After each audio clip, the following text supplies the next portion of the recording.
আজকে যে বিষয় নিয়ে আলোচনা হচ্ছে যে ওবেসিটি, আপনার প্রচুর পরিমাণে মোটা, আপনার ওজন কমাতে পারছেন না, আপনার থাইরয়েড আছে, তার থেকেও একটা সমস্যা দেখা দিচ্ছে ওজন কমানো। কারণ থাইরয়েড থাকলে ক্যালোরি বার্ন করতে দেয় না শরীর, যতই আপনি পরিশ্রম করুন থাইরয়েড হলে কিন্তু ওজন কমানো খুব কঠিন হয়ে পড়ে। তো সুতরাং আমি যে বলছি বিষয়টা, সেই বিষয়টা নিয়ে আপনি মাথায় রাখবেন কি কি ব্যায়াম করতে হবে। সেই ব্যায়ামগুলো আপনি যদি করতে পারেন তাহলে আপনার থাইরয়েডে যেরকম ওষুধ খাচ্ছেন থাইরয়েডটা কন্ট্রোল করার জন্য, তার সঙ্গে সঙ্গে আমাদের ওজনটাও কমবে। দেখুন ভিডিওটা শেষ পর্যন্ত, কারণ হোয়াটসঅ্যাপ নাম্বার আমার এখানে থাকে, কোনো অসুবিধা হলে আমাকে ফোন করবেন। কারণ দীপায়ন সামন্ত আমাদের আপনার হেল্পের জন্য ভিডিওগুলো দেয়, আপনার উপকারের জন্য ভিডিওগুলো দেয়, আপনি উপকার পাবেন তাই জন্য ভিডিওগুলো দিয়েছি।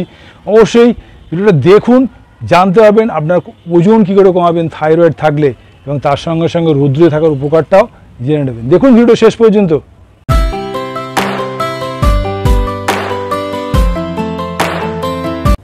আজকে যে বিষয়ে আলোচনা করছি বিষয়টা হচ্ছে যে থাইরয়েড হয়েছে আপনার, ওবেসিটি মানে মোটা, কী করে আপনি ওজন কমাবেন। তার কারণটা হচ্ছে কি, থাইরয়েড এমন একটা হরমোন সিক্রেশন যেখানে হলে ক্যালোরি বার্ন করছেন, যতই দৌড়ে পরিশ্রম করছেন, যাই কিছু করছেন, কিন্তু ওজন কমাতে পারছেন না, তার জন্য থাইরয়েড কিন্তু দায়ী। সুতরাং থাইরয়েড হলে আপনাকে মোটা হচ্ছে, কার কেউ রোগা হয়ে যায়।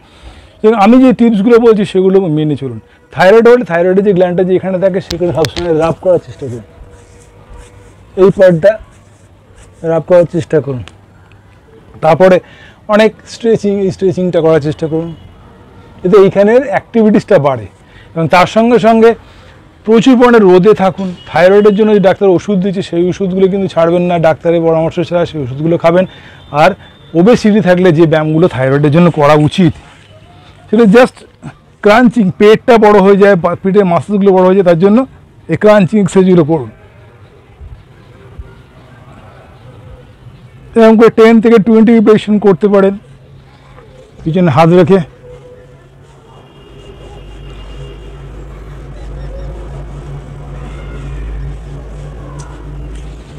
এক্সারসাইজগুলো করুন।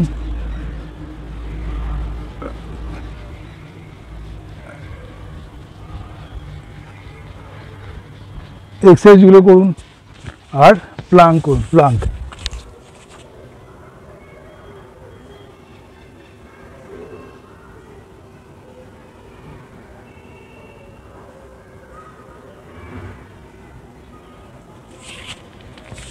এই সিম্পল এক্সারসাইজগুলো যদি আপনি করতে পারেন রেগুলার ওয়াইজ, সকাল বিকাল, আর রৌদ্রে যদি থাকতে পারেন তাহলে আপনার যেরকম ক্যালোরি বার্নটা হবে, এবং তার সঙ্গে সঙ্গে যে সিস্টেম বলে দিচ্ছি, 12 ঘন্টা খাবেন, 12 ঘন্টা না খেয়ে থাকবেন। সকাল 8টা থেকে রাত 8টা পর্যন্ত খান, আর রাত 8টা থেকে সকাল 8টা পর্যন্ত না খেয়ে থাকুন। জলের পরিমাণ আপনার যে বডি ওয়েট তাকে 30 ভাগ করুন, যে ইকুয়েশন বা যে ফলটা বেরোবে সেই ফল অনুযায়ী আপনি জলটা খাবেন। আর ন্যাচারালি মাংস খাওয়া অফ করে দিন, রেড মিট খাওয়া বন্ধ করে দিন, আর চিনি খাওয়া বন্ধ করুন। আর তেল 2 চামচের বেশি, মানে 10 ml বেশি তেল খাবেন না, মানে 2 চামচ বেশি তেল সারাদিনে রান্নায় খাবেন না। তাহলে দেখবেন আপনার ওজনটা কমে যাবে, আপনার থাইরয়েডের সমস্যা থেকে ভালো থাকবেন, আপনার শরীর সতেজ থাকবে, এরকম ফুলের মতো সতেজ থাকবে। তো রৌদ্রে কীরকম মানুষ সতেজ থাকে, এবং তার সঙ্গে সঙ্গে গাছগুলো কীরকম সতেজ আছে, দেখুন কি সুন্দর ফুল ফুটেছে। এরকমই সতেজ থাকতে অবশ্যই রোদে থাকার চেষ্টা করুন, এই ব্যায়ামগুলো করুন, থাইরয়েড আপনার ভালো থাকবে। এবং তার সঙ্গে সঙ্গে কী বললাম, খাওয়াটাকেও কন্ট্রোল করে ফেলুন। খাওয়া এমন একটা জিনিস যেটা শরীরের মধ্যে ইনটেক, যেই ইনটেকটা যদি ঠিকমতো করতে পারেন আপনার কিন্তু সমস্ত রোগ থেকেই আপনি ভালো থাকবেন। কারণ যখনই আপনি খাওয়াটা ঠিকমতো খাবেন, সার্কেডিয়ান যে রিদিম আছে, হার্টের রিদিম আছে, লাংয়ের রিদিম আছে, লিভার কিডনির যে রিদিম আছে, সেই রিদিমটা খুব ভালোভাবে শরীরের মধ্যে কাজ করে। আর যখনই ন্যাচারাল ফুডস খাবেন সেগুলোর মধ্যে শরীরের মধ্যে যে ব্যাকটেরিয়াগুলো আছে, ব্যাকটেরিয়াগুলো ভালো মতো কাজ করে।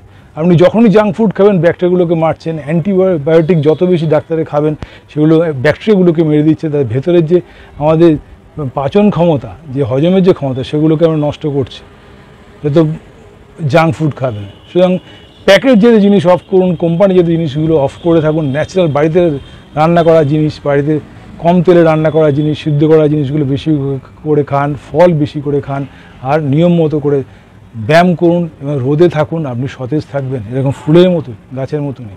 আর অবশ্যই দীপায়ন সামন্তকে ফলো করে রাখুন, সাবস্ক্রাইব করতে ভুলবেন না, কারণ হোয়াটসঅ্যাপ নাম্বার এখানে থাকে, হোয়াটসঅ্যাপ দিচ্ছে আপনাদের হেল্পের জন্য। আপনি ভিডিওটা দেখলেন, আপনি সবাইকে শেয়ার করুন, আমি আছি আপনাদের জন্য, সবার ভালোর জন্য। ভিডিওটা দেখলেন, উপকার পেলেন, কমেন্টস করতে কিন্তু ভুলবেন না, আর বেল আইকন টিপতে কিন্তু ভুলবেন না। সুতরাং আরও ভিডিও পেতে দীপায়ন সামন্তকে ফলো করে রাখুন, আর আমি আছি আপনাদের জন্য। আপনাদের বাড়ি ছেড়ে দীপায়ন সামন্ত কোনো অসুবিধা হলে আমাকে ফোন করবে। নমস্কার।